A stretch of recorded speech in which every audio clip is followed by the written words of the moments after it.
આકાશવાણી સમાચાર ચૈતાલી જોશી વાંચે છે. સૌપ્રથમ મુખ્ય સમાચાર. કેન્દ્રીય ગૃહમંત્રી અમિત શાહ આજથી આસામની 3 દિવસની મુલાકાતે.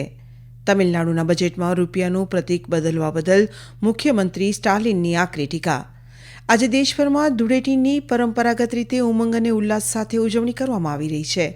ટ્રેનના અપહરણમાં ભારતનો હાથ હોવાના પાકિસ્તાનના આરોપોને ભારતે પાયાવિહોણા ગણાવ્યા અને international masters league IML T20 ક્રિકેટમાં ઇન્ડિયા માસ્ટર્સે ઓસ્ટ્રેલિયા માસ્ટર્સને હરાવીને ફાઇનલમાં પ્રવેશ કર્યો.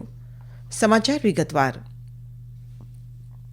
કેન્દ્રીય ગૃહમંત્રી અમિત શાહ આજે સાંજે 3 દિવસની મુલાકાત માટે આસામ પહોંચશે, જે દરમિયાન તેઓ અનેક કાર્યક્રમોમાં હાજરી આપશે.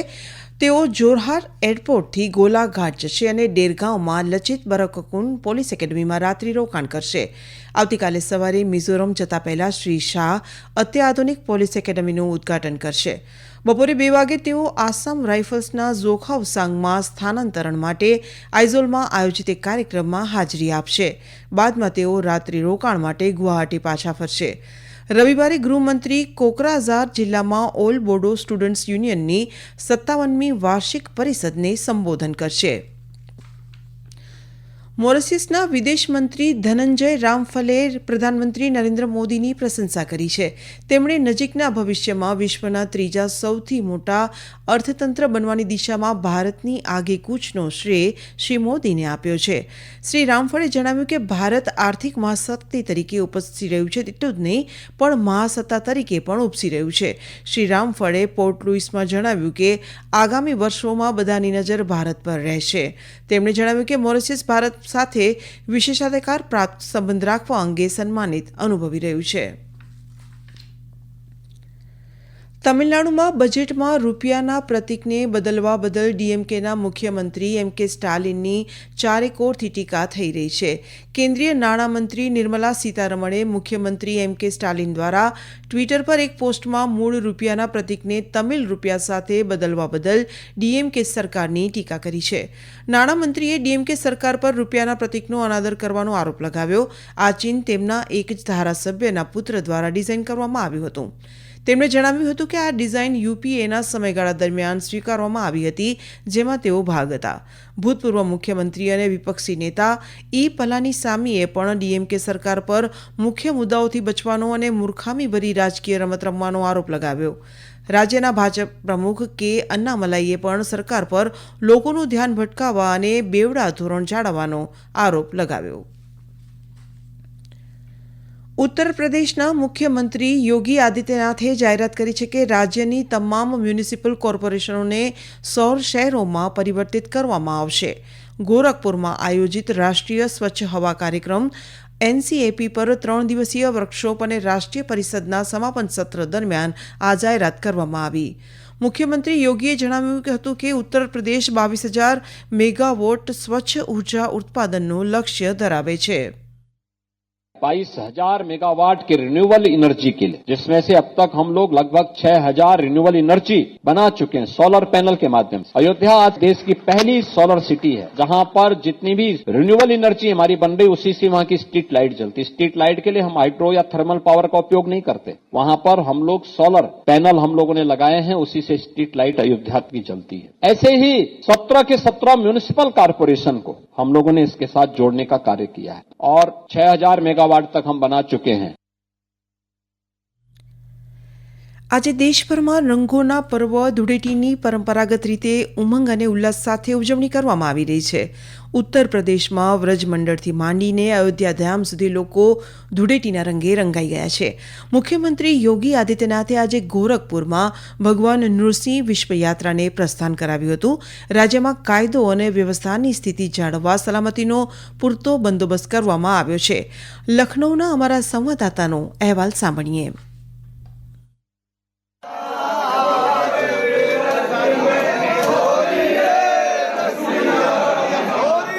ब्रज क्षेत्र में हर्ष और उल्लास के साथ होली खेली जा रही है. मथुरा वृंदावन में 1 महीने तक चलने वाली होली उत्सव में लठमार होली, फूलों की होली, लड्डू मार होली समेत कई तरह की होली शामिल हैं. दुनिया भर से आने वाले पर्यटक मथुरा वृंदावन बरसाना की समृद्ध सांस्कृतिक विरासत, जीवंत रंगों और होली के जीवंत माहौल का आनंद ले रहे हैं. वाराणसी और अयोध्या में सुबह श्री काशी विश्वनाथ और श्री रामलला को गुलाल अर्पित किया गया और भक्तों के साथ फूलों की होली खेली गई। ओम अवस्थी।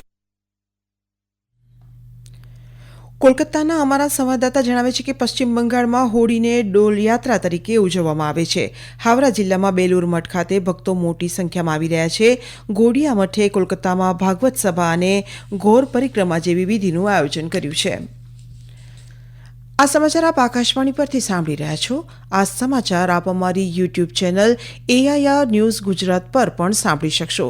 વધુ સમાચાર માટે અમારી વેબસાઇટ newsonair.gov/gujarati અને અમારા એક્સ હેન્ડલ AIR news_ABAD ને ફોલો કરશો. રાષ્ટ્રીય ભૂકંપ વિજ્ઞાન કેન્દ્રના જણાવ્યા અનુસાર આજે વહેલી સવારે લદ્દાખના કારગિલમાં 5.2ની તીવ્રતાનો ભૂકંપ આવ્યો હતો. જમ્મુ અને કાશ્મીરમાં પણ ભૂકંપના આંચકા અનુભવાયા હતા. ભૂકંપ સવારે 2:50 15 કિમીની ઊંડાઈએ આવ્યો હતો. કોઈ નુકસાન કે જાનહાનિના અહેવાલ નથી. તાજેતરમાં ટ્રેન અપહરણમાં ભારતનો હાથ હોવાના પાકિસ્તાનના આરોપોને ભારતે પાયાવિહોણા ગણાવ્યા છે. પાકિસ્તાનના આરોપો અંગે મીડિયાના પ્રશ્નોના જવાબમાં વિદેશ મંત્રાલયના પ્રવક્તા રણધીર જયસ્વાલે જણાવ્યું કે ભારત પાકિસ્તાનના પાયાવિહોણા આરોપોને સ્પષ્ટપણે નકારે છે. તેમણે કહ્યું કે આખી દુનિયા જાણે છે કે વૈશ્વિક આતંકવાદનું કેન્દ્ર ક્યાં છે. પ્રવક્તાએ કહ્યું કે પાકિસ્તાને પોતાની આંતરિક સમસ્યાઓ અને નિષ્ફળતાઓ માટે બીજાઓ પર આંગળી ચીંધવા અને દોષારોપણ કરવાને બદલે પોતાની અંદર જોવું જોઈએ. International masters league IML T20 ક્રિકેટમાં ઇન્ડિયા માસ્ટર્સે ગઈકાલે રાયપુરમાં ઓસ્ટ્રેલિયા માસ્ટર્સ પર 94 રનથી વિજય મેળવીને ફાઇનલમાં પ્રવેશ કર્યો હતો. યુવરાજસિંહે આક્રમક અડધી સદી ફટકારી જ્યારે ડાબોડી સ્પિનર શાહબાઝ નદીમે 4 વિકેટ ઝડપી હતી.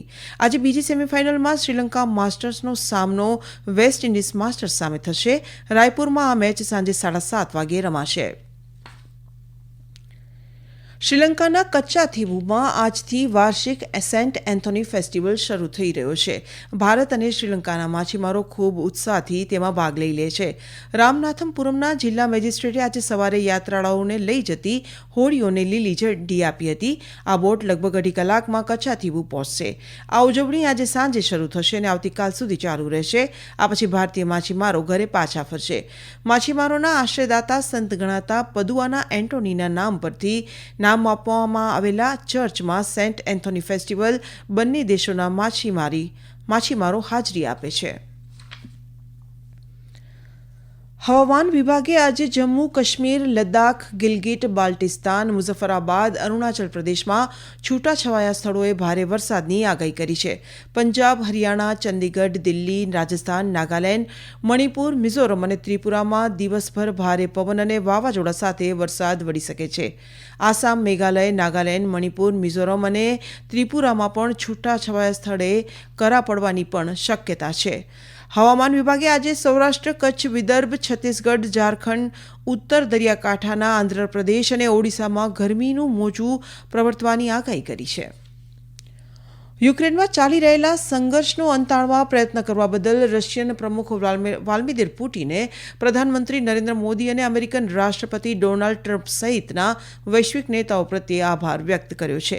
ગઈકાલે બેલારૂસના રાષ્ટ્રપતિ એલેક્ઝાન્ડર લુકાશેન્કો સાથેની સંયુક્ત પત્રકાર પરિષદમાં શ્રી પુતિને યુદ્ધગ્રસ્ત પ્રદેશમાં અનેક વૈશ્વિક પડકારો છતાં શાંતિની સ્થાપના માટે પ્રતિબદ્ધતા બદલ પ્રધાનમંત્રી મોદી અને બ્રાઝિલ તથા દક્ષિણ આફ્રિકાના રાષ્ટ્રપ્રમુખ સહિતના વૈશ્વિક નેતાઓ પ્રયત્નોની પ્રશંસા કરી હતી.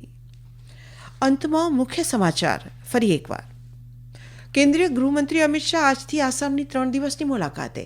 તમિલનાડુના બજેટમાં રૂપિયાનું પ્રતીક બદલવા બદલ મુખ્યમંત્રી સ્ટાલિનની આકરી ટીકા. આજે દેશભરમાં ધૂળેટીની પરંપરાગત રીતે ઉમંગ અને ઉલ્લાસ સાથે ઉજવણી કરવામાં આવી રહી છે. ટ્રેનના અપહરણમાં ભારતનો હાથ હોવાના પાકિસ્તાનના આરોપોને ભારતે પાયાવિહોણા ગણાવ્યા અને international masters league IML T20 ક્રિકેટમાં ઇન્ડિયા માસ્ટર્સે ઓસ્ટ્રેલિયા માસ્ટર્સને હરાવીને ફાઇનલમાં પ્રવેશ કર્યો. આકાશવાણી પરથી સમાચાર પૂરા થયા.